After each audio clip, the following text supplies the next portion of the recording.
दोस्तों, आज के समय में इंसान धन प्राप्ति के लिए कोशिश करता ही रहता है, लेकिन धन की प्राप्ति तभी हो सकती है जब आपके अंदर मेहनत करने का जज्बा हो और साथ ही माता लक्ष्मी की आप पर कृपा भी हो। आचार्य का मानना था कि इंसान की कुछ आदतें माता लक्ष्मी को नाराज कर देती है, जिस कारण माता लक्ष्मी उनके घर में निवास नहीं करती और अगर निवास करती है तो ज्यादा दिनों तक नहीं टिकती। अगर इन आदतों को समय रहते नहीं सुधारा जाए तो उस घर में मां लक्ष्मी कभी नहीं आती। अपने एक नीति सूत्र में आचार्य कहते हैं, जो लोग गंदे कपड़े पहनते हैं, अपने दांतों को साफ नहीं रखते, जरूरत से ज्यादा खाना खाते हैं, अपनी वाणी पर नियंत्रण नहीं रखते, सूर्योदय से सूर्यास्त तक सोते रहते हैं और जो लोग बेईमानी से पैसे कमाने में यकीन रखते हैं, ऐसे लोगों पर धन की देवी मां लक्ष्मी की कृपा कभी नहीं होती है। आइए इसे विस्तार से समझते हैं।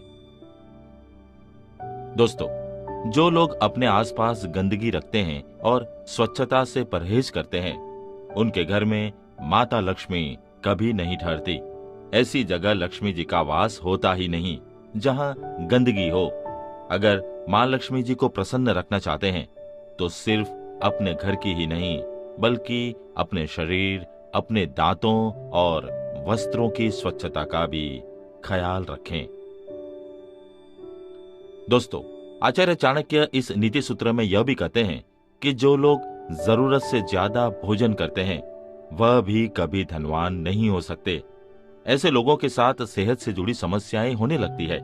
इन समस्याओं को ठीक करने के लिए ही उनका काफी पैसा बर्बाद हो जाता है और जिन जिन अन्य कामों में वह उन पैसों का उपयोग कर सकते हैं उनसे वह वंचित रह जाते हैं और अन्य सुविधाएं नहीं पा सकते हैं। ऐसे लोग चाहकर भी धन नहीं बचा सकते हैं। दोस्तों, आचार्य चाणक्य यह भी कहते हैं कि जो लोग कड़वे वचन बोलते हैं उनके पास अच्छे अवसर आने के बावजूद भी कभी टिक नहीं पाते। कड़वे वचन बोलने से ऐसे लोग दूसरों के मन को ठेस पहुंचाते हैं और दूसरे इनसे हमेशा दुखी रहते हैं। इसी कारण अगर उनके पास कभी कोई अच्छा अवसर आ भी जाता है तो यह लोग उसकी कदर नहीं कर सकते। ऐसे लोगों के पास अगर लक्ष्मी जी आ भी जाए तो ज्यादा समय तक रुक नहीं पाती है। दोस्तों, इस नीति सूत्र के मुताबिक जो लोग सुबह देर तक सोते हैं और शाम को सूर्यास्त के समय सोते हैं उनसे माता लक्ष्मी सदैव नाराज रहती है। ऐसे लोग आलस से भरे हुए होते हैं और माता को आलस से भरे हुए लोग पसंद नहीं है। यह सिर्फ बड़े बड़े सपने देख सकते हैं लेकिन उन सपनों को पूरा करने के लिए कुछ नहीं करते। यही कारण है ऐसे लोगों पर मां लक्ष्मी कभी अपनी कृपा नहीं करती है। दोस्तों, इस नीति सूत्र में आचार्य चाणक्य यह भी कहते हैं कि अन्याय, धूर्तता और बेईमानी से कमाए हुए पैसे या फिर ऐसे व्यक्ति जो इनका इस्तेमाल करके पैसे कमाते हैं, ऐसे लोगों के पास अगर पैसा आ भी जाए तो टिक नहीं पाता। ऐसे लोग जल्दी ही सब कुछ गंवा देते हैं और पहले जैसे ही हो जाते हैं। इन पर मां लक्ष्मी की कृपा कभी नहीं होती क्योंकि इनके मन में ही छल, कपट और दूसरों को दुख देने की इच्छा होती है। इसलिए धन को कमाने के लिए हमेशा सही रास्ता चुनना चाहिए और हमेशा याद रखना चाहिए कि कभी भी बेईमानी से कमाया हुआ धन आपको सफलता के रास्ते पर नहीं ले जाएगा। आइए इसके अनुसंधान में एक कहानी सुनते हैं। सालों पहले कृष्णदेवराय दक्षिण भारत के जाने माने विजयनगर राज्य में राज किया करते थे। उनके साम्राज्य में हर कोई खुश था। अक्सर सम्राट कृष्णदेव अपनी प्रजा के हित में फैसले लेने के लिए बुद्धिमान तेनालीराम की राय लिया करते थे। तेनालीराम का दिमाग इतना तेज था कि वो हर मुसीबत का पल भर में समाधान निकाल लेते थे। एक दिन राजा कृष्णदेव राय के दरबार में एक व्यक्ति रोते हुए आया। उसने कहा, महाराज, मेरा नाम नामदेव है। मैं पासी की हवेली में काम करता हूँ। मेरे मालिक ने मेरे साथ धोखा किया है। मुझे न्याय चाहिए। राजा कृष्णदेव ने उससे पूछा कि आखिर उसके साथ क्या हुआ है। नामदेव ने राजा को बताया कि करीब 5 दिन पहले वह अपने मालिक के साथ हवेली से भगवान के मंदिर गया था। तभी काफी तेज आंधी आने लगी। वो दोनों मंदिर के पीछे के हिस्से में कुछ देर के लिए रुक गए। तभी उसकी नजर एक मखमली लाल रंग के कपड़े पर पड़ी। उसने अपने मालिक की इजाजत से उसे उठा लिया और देखा तो उस पोटली के अंदर 2 हीरे थे। महाराज, वो हीरे मंदिर के पीछे वाले हिस्से में गिरे हुए थे, इसलिए कायदे से वो राज्य की संपत्ति थी। लेकिन मेरे मालिक की नीयत हीरे देखकर खराब हो गई।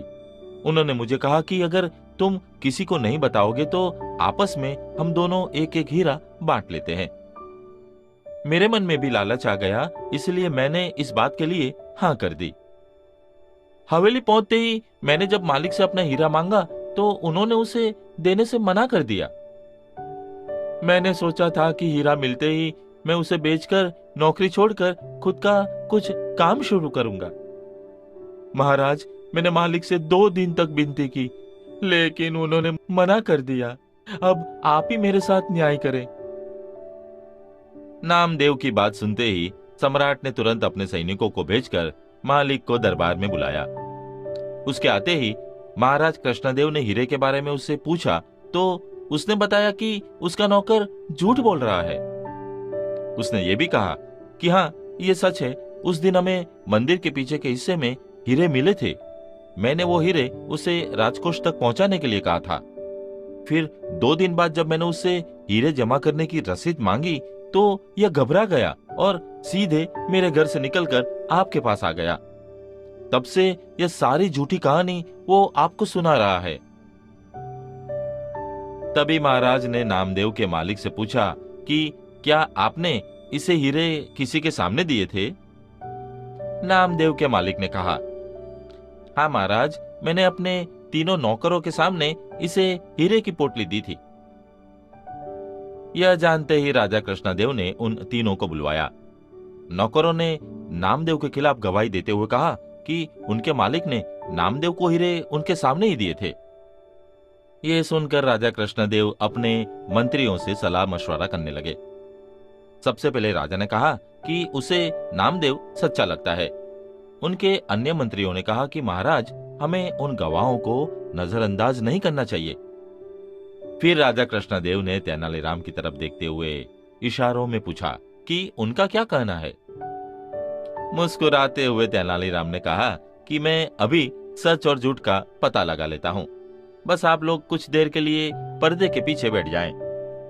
राजा ने तेनालीराम की बात सुनते ही ठीक वैसा ही किया। दूसरे मंत्री भी राजा को देखते हुए पर्दे के पीछे बैठ गए। अब तेनालीराम ने पहले गवाह को बुलाया और हीरे के बारे में पूछा। उसने वही पुराना जवाब दिया। फिर तेनालीराम ने कहा कि ये बताओ कि हीरे कैसे दिखते थे? क्या तुम उसका आकार इस कागज पे बना सकते हो? वह गवाह ने कहा कि वो तो एक पोटली में थे, इसीलिए उसे नहीं पता कि वो कैसे दिखते थे। अब तेनालीराम ने दूसरे गवाह को बुलाया और वही सवाल पूछा। दूसरे गवाह ने कहा कि उसने वह दोनों हीरों को देखा था। फिर उसने कुछ अजीब से चित्र बना दिए। फिर तीसरे गवाह की बारी आई। उसने जवाब में कहा हीरे एक कागज में लपटे हुए थे, इसलिए उसने उसे नहीं देखा। पर्दे के पीछे बैठे राजा ने तीनों गवाहों की बातें सुनी थी। सबकी अलग अलग बातों से यह स्पष्ट हो गया था कि नामदेव सच बोल रहा था और उसका मालिक झूठ। तीनों गवाहों को भी समझ में आ गया कि उनका झूठ पकड़ा गया है। सभी ने महाराज के पैर पकड़कर उनसे माफी मांगते हुए कहा कि हमें हमारे मालिक ने झूठ बोलने के लिए मजबूर किया था। हम ऐसा नहीं करते तो वो हमें काम से निकाल देते। राजा ने नामदेव के मालिक को गिरफ्तार करने का हुक्म दिया और उसके घर की तलाशी का आदेश दिया। कुछ देर बाद ही सैनिकों को उसके घर में से हीरे मिल गए। बस फिर क्या था, महाराज ने हीरे जब्त कर लिए और उस पर 3000 स्वर्ण मुद्राओं का जुर्माना लगा दिया। उसमें से राजा ने 1000 स्वर्ण मुद्राएं नामदेव को दे दी।